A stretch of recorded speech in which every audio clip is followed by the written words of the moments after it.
Ajudan Presiden ke-7 Jokowi, Kompol Syarif Muhammad Fitriansyah mengakui jika dirinya memenuhi panggilan penyidik Polda Metro Jaya pada Rabu kemarin dalam kapasitasnya sebagai saksi atas kasus dugaan pencemaran nama baik yang dilaporkan Jokowi. Keterangan seperti apa yang dibutuhkan polisi dari seorang ajudan dalam perkara ijazah Jokowi? Kita bahas bersama kuasa hukum Jokowi, Yakub Hasibuan, dan Direktur Eksekutif Lingkar Madani, Ray Rangkuti. Selamat sore semuanya. Sore. Oke, Bang Yakub, kan Anda ikut mendampingi pada hari kemarin. Sebenarnya keterangan seperti apa yang diketahui oleh seorang ajudan presiden dalam kaitannya kasus ijazah palsu Jokowi yang dilaporkan juga oleh Pak Jokowi? Iya betul Mbak, jadi kemarin itu kami mendampingi Mas Syarif untuk menghadiri undangan dari Polda Metro Jaya untuk memberikan klarifikasi dan keterangan-keterangan sehubungan dengan laporan Pak Jokowi di Polda Metro Jaya. Nah, laporan ini kan sebenarnya sudah cukup lama menurut kami, pandangan kami, dan ini masih di tahap penyelidikan, sehingga ya kami lihat mungkin semakin cepat semua pihak mau taat hukum dan memberikan klarifikasinya sebagaimana diundang atau diminta, ya tentunya proses ini mungkin semakin cepat juga dapat berjalan. Sehingga tentunya Mas Syarif juga sebagai warga negara yang baik dan taat hukum juga ada undangan tentu dihadiri. Ditanyanya juga seputaran apa yang beliau ketahui tentang laporan Pak Jokowi, dikonfirmasi juga mengenai tanggal-tanggal, lokasi-lokasi yang ada di laporan polisi yang telah dibuat oleh kami. Nah, selanjutnya juga yang menjadi pertanyaan, ada pihak-pihak juga yang mengaku sudah diundang juga namun menolak untuk hadir juga untuk memberikan klarifikasi. Nah, ini yang juga kami sayangkan, sedangkan di mana Pak Jokowi itu dilaporkan atau diadukan di Mabes Polri pun Pak Jokowi aja datang untuk memberikan klarifikasinya.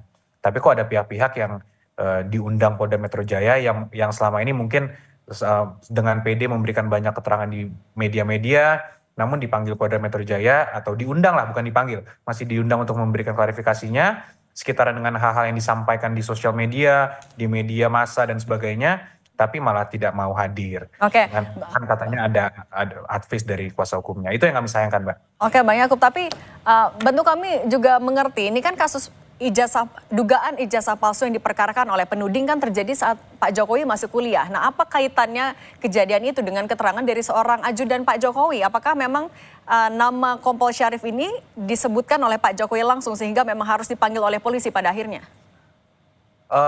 Bukan, artinya kan pada saat Pak Jokowi membuat laporan, tentunya kan di situ ada diterangkan kapan pertama Pak Jokowi mengetahui ada hal-hal yang mencemarkan nama baik atau keterangan yang menurut beliau adalah fitnah atau tidak benar. Nah, hal-hal ini tentunya kan disampaikan juga kepada beberapa orang. Jadi itulah yang dikonfirmasi ke orang-orang terdekat Pak Jokowi. Nah, mengenai detailnya apa sih sebenarnya yang mau dicari dari seorang Mas Syarif gitu kan untuk dalam proses penyelidikan ini atau nanti dalam penyidikan, yaitu mungkin nanti dari Polda Metro Jaya yang dapat menerangkan untuk membangun konstruksinya seperti apa. Namun kembali lagi, panggilan ini sifatnya kan, undangan ini sifatnya sebenarnya juga Mas Syarif tidak wajib datang, cuman Mas Syarif kan sebagai warga negara yang baik ya tentunya hadir. Sehingga kami mendukung Polda Metro Jaya untuk terus melakukan segala upaya agar proses ini dapat berjalan dengan baik, sehingga juga proses penyelidikannya juga transparan dan cepat juga, karena yang di Mabes Polri kan juga cukup cepat dan intens. Kami harap di Polda Metro Jaya juga sama. Gitu. Oke, kalau dari Bung Rey, Mas Kompol Syarif ini kan masih seorang polisi aktif. Nah, bagaimana Anda membacanya ketika seorang polisi aktif yang merupakan ajudan dari Pak Jokowi kemudian menjadi tokoh ataupun orang yang dipanggil untuk membantu klarifikasi juga dalam kasus yang sedang berjalan? Kalau itu sih tidak ada masalah ya, siapapun warga negara kalau mau dipanggil untuk dimintai keterangan terkait dengan hal tertentu, ya itu mau ya polisi aktif atau purnawirawan, tentara aktif, bahkan menteri macam-macam ya boleh datang boleh tidak. Tadi dijelaskan tuh. Masalahnya menurut saya persis bukan di situ. Masalahnya persis seperti yang Anda tanyakan tadi tuh. Kira-kira apa urgensinya ya ajudan ini dipanggil oleh kepolisian gitu. Nah, saya juga agak bertanya soal itu tuh. Apa korelasi peristiwa ini dengan ajudan gitu. Ajudan itu kan sifatnya bukan sekretaris loh. ajudan itu juga bukan staf ahli gitu ya. Ajudan itu hanya pendamping fisik sebetulnya terhadap mantan presiden Jokowi. Nah, dalam konteks itulah jadi pertanyaan, lah ini ajudan korelasinya dengan peristiwa ini kira-kira apa gitu.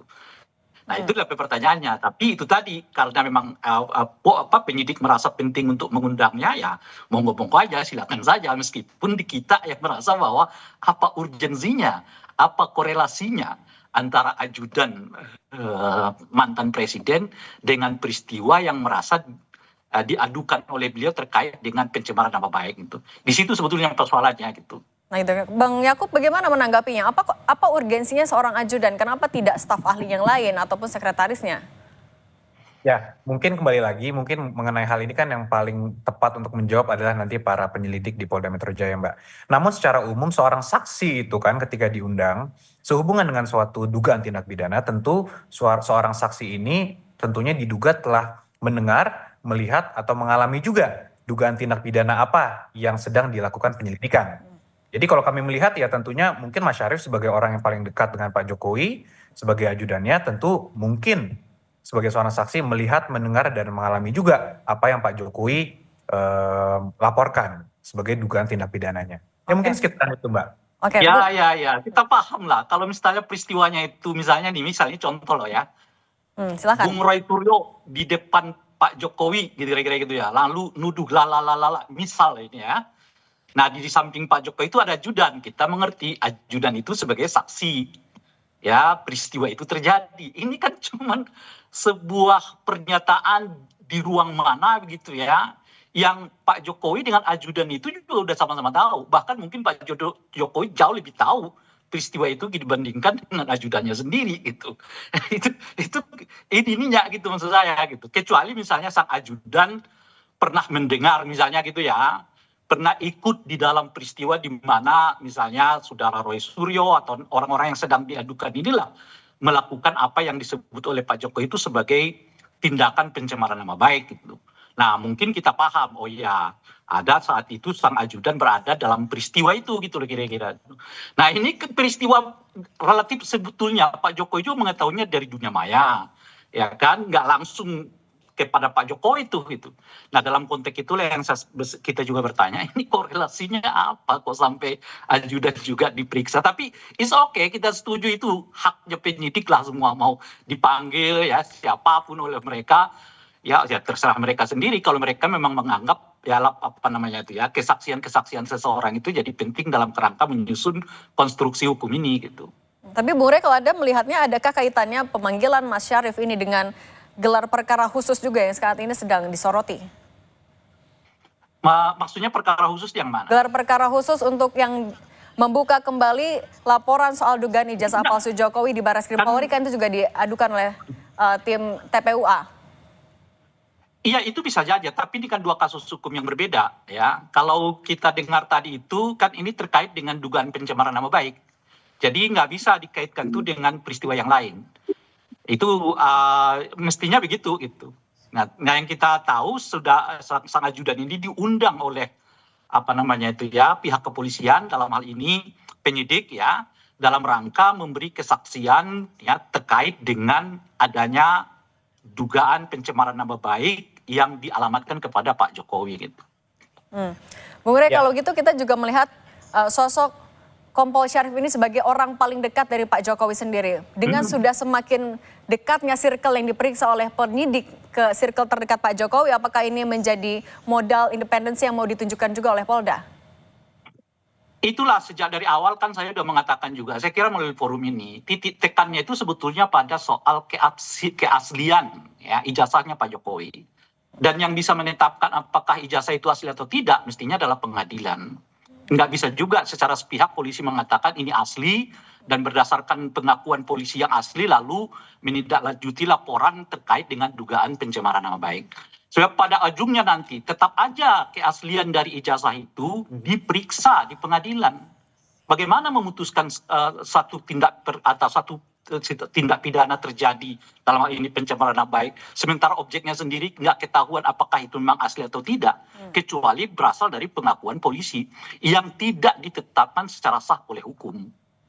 Gitu Oke, kira-kira itu. Nah, di situ sebetulnya gitu. oke. Nah, saya juga bertanya-tanya, sekarang polisi ini melakukan penyidikan, pemanggilan macam-macam terhadap mereka yang dilaporkan itu berdasarkan pengakuan polisi sendiri yang menyebut bahwa ijazah itu asli gitu. Hmm.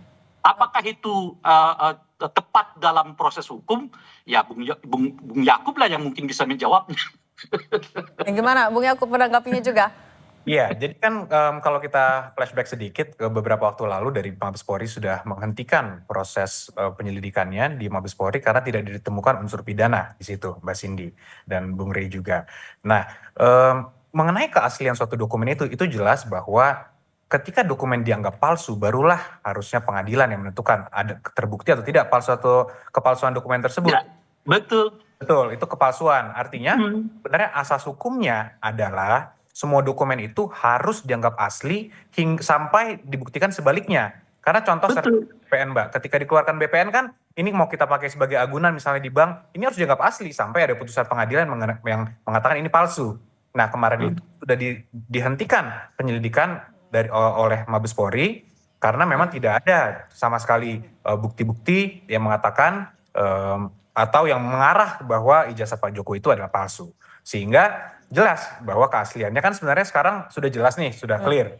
Kalau ternyata dari sana masih menganggap, oh harus Iya, ada iya. putusan pengadilan yang mengatakan itu asli. Nah itu kan sebenarnya logikanya. Ya, saya paham logika Anda, Bung Yakub. Saya paham. Iya, betul Anda Bang. makanya sebetulnya Anda mau mengatakan polisi itu juga nggak perlu membuktikan soal asli atau tidak.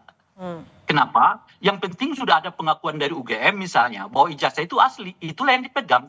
Lalu Betul. beliau melakukan penyelidikan gitu. Nah pertanyaannya ngapain juga polisi repot-repot menyelidiki keaslian ijazah itu dan mengakui bahwa ijazah itu asli gitu. Betul kan? Kalau asas hukumnya seperti atau logika hukumnya seperti yang Anda bangun tadi. Betul. Kan Anda menyebut kalau BPN mengeluarkan surat tanah itu dinyatakan asli sebelum bisa dibuktikan bahwa itu palsu. Gitu kayak ya. Kalau UGM menyatakan ijazahnya Pak Joko itu asli, ya iya asli sebelum dibuktikan dia menjadi palsu. Kalau begitu ngapain polisi repot-repot? Oke. Karena ada laporan dari mereka, Bang Rey.